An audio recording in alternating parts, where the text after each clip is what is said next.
Voilà, on va aborder cette histoire des points communs entre l'addiction et les sports. Et je vais prendre comme point de départ le sport des compétitions. Exemple, c'est la place énorme pour un sportif de compétition qui prend le sport dans sa vie. Une place comme pour un patient addict, la place énorme qui prend l'addiction. Dans les sports de compétition, il y a aussi un toujours plus. Faire plus dans l'entraînement, faire plus dans la performance, c'est jamais suffisant. Il faut toujours aller plus loin, un dépassement, un forçage du corps. Et il y a aussi l'aspect répétition.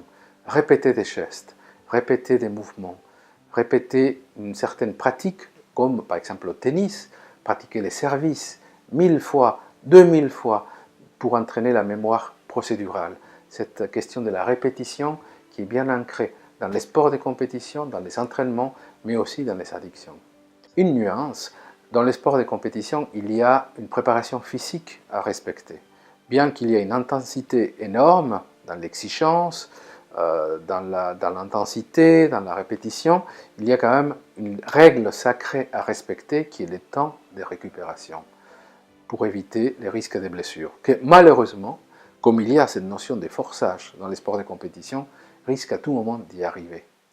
Maintenant, abordons la question du sport compulsif, sport excessif, qui est décrit comme une modalité d'addiction au sport. Et là, on trouve une différence qui est le non-respect de ces temps de récupération que normalement les sportifs à haut niveau doivent respecter. Dans les sports compulsifs, il y a cette nécessité de pratiquer le sport et ça aboutit à des blessures avec, bien sûr, c'est des conséquences négatives déjà de cette modalité addictive.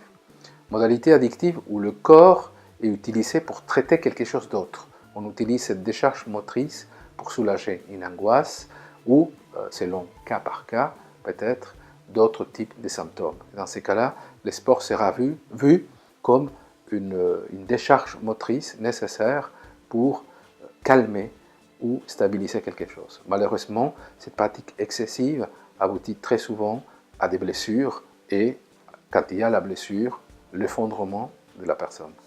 Malheureusement, dans les sports de compétition, on peut parfois trouver une pratique du sport compulsif ou excessif.